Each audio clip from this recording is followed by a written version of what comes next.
चीन के आर्थिक विकास की गति दशकों से पूरी दुनिया को हैरान करती रही है, लेकिन हाल के महीनों में ऐसे संकेत मिल रहे हैं कि चीनी अर्थव्यवस्था में सब कुछ सामान्य नहीं है।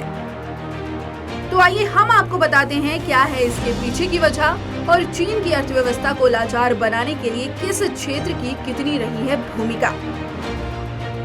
मनी कंट्रोल की रिपोर्ट बताती है कि पिछले 2 वर्षों में कोविड के कारण चीन के विकास का पहिया बहुत धीमा पड़ गया है।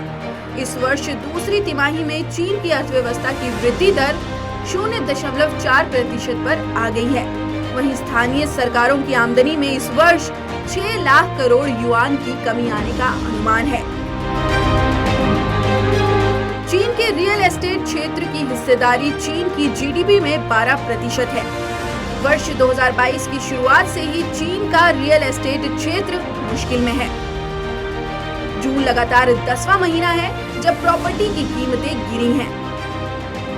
वर्ष 2021 से रियल एस्टेट सेक्टर में हुई गड़बड़ी को कम करने और कर्ज पर कंपनियों की निर्भरता घटाने के लिए चीन ने 3 रेड लाइसेंस नियम बनाए, जिसका असर चीन की दूसरी सबसे बड़ी real estate development company Evergrande पर हुआ, जिसकी कुल संपत्ति 2 ट्रिलियन युआन है, जो कुल जीडीपी का 2% है।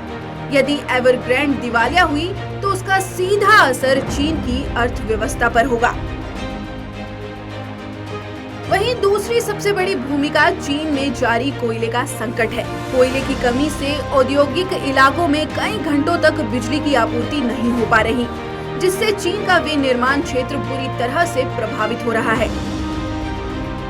चीन की सरकारी सांख्यिकी एजेंसी और उद्योग समूह China federation of logistics and purchasing की रिपोर्ट के अनुसार मासिक खरीद प्रबंधक सूचकांक यानी कि पीएमआई जून के 50.2 से गिरकर जुलाई में 49 पर आ गया, जो विनिर्माण गतिविधि में गिरावट का बड़ा संकेत है।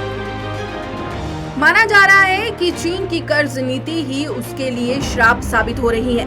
चीन ने जिस तरह से श्रीलंका, पाकिस्तान समेत कई देशों को कर्ज बांटा है, उससे चीन के बैंकों की हालत खस्ता हो गई है। इस वर्ष अप्रैल में चीन के हेनान प्रांत के कई छोटे बैंक, जिनकी सम्मिलित परिसंपत्ति $6 अरब यानी कि 40 अरब युआन और लगभग 4 लाख ग्राहक हैं, वो बैंक दिवालिया हो गए हैं।